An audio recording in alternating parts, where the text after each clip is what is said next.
Alright, so before we drywall, we have to make sure everything's insulated. So I'm starting in the bathroom, and what I realized I forgot these corners inside here in this gap. When I drywalled the other side, I should have put a little strip of insulation in there. I forgot. Now I can't get to it, so just can't really see it, but I'm just filling this up with this now. And definitely, if you ever use this stuff, definitely want to use gloves, because I didn't last time, even though it says all over it, wear gloves, and got it on all over one of my fingers, and I scraped that finger for about 30 minutes with a razor, trying to get it off.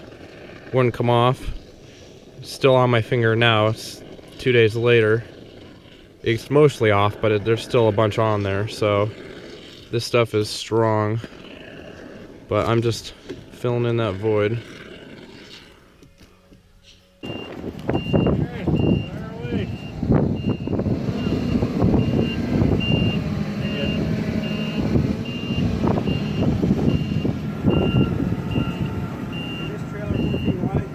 Yeah, it's exactly 4 feet. Yeah, there's about 2 inches of clearance between the fender and the down? Yep. Turn around. Well, it's on the front first. There you go. Yeah. Come on out.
Alright, so just took off the railing here. That way, when we bring the drywall down, it's easier to make this turn. And also, I'm going to need to drywall that little end of the wall. And then I have to take them off anyway to put in the permanent one eventually. So I figured now would be a good time to take that off. And then I have this whole bathroom drywalled except for that wall. So I did all this on my own. It was a pain. But it's 6 by 6, so a 4-foot sheet and a 2-foot sheet. So you can see the light and everything. And then yeah, we'll insulate and drywall this later. But I patched up all of the insulation, all these little bottom pieces that weren't finished yet, so that's all done. And then I drywalled on the back side of the bar. And I had the camera set up taking a time lapse right there. It was going to be a pretty nice angle of the whole thing, and I don't think it worked. I think I had it on picture mode instead of camera mode, so I guess I missed that. But anyway, yeah, the whole thing's done. 4 outlets in it, so it was a little bit of a challenge. And I didn't have any more full sheets left, so I just used the scraps. So basically what the back of this bar is going to look like is right about here will be another countertop. And then below it will be like the back of the storage area, so you won't even see that. So this will be the visible part. And so 2 outlets there, so if you want to charge your phone or something, you can put it up around here. And then that's for the kegerator thing. And that's for the, oh, and that's for the pump, this pump.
Alright, so we got half of the ceiling drywalled. Look how nice that looks.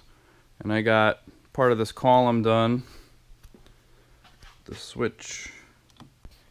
Now the drywall we're using is ultralight, 1/2 inch, which is supposedly, it's like 13 pounds per sheet lighter than regular drywall. So it's nice. It's a little bit more flimsy if you compare the two. But one of the problems I noticed, and it's on this other sheet back here, is, well, there's a lot of air bubbles in it. Like, this edge looks fine. For like 99% of it is fine. But sometimes you'll notice there's some air pockets inside there. And there's not really any good examples here, except for on the back of this one sheet, I noticed it looked like there was like a bubble. So I peeled it back, and you probably can't see it. Probably can see it better without the light. This is all hollow. See, there's like a bubble here, and you could poke your finger right through it. It's just paper, and then there's air inside. This whole thing is just an air pocket. Right, you can see it didn't like fill in there. And I mean, that's paper thin. That's pretty much goes right through to the other side. So can't use that sheet. So that's one of the problems I noticed. Besides that, it's nice. It's not flimsy or anything once you get it up there. So seems nice and strong.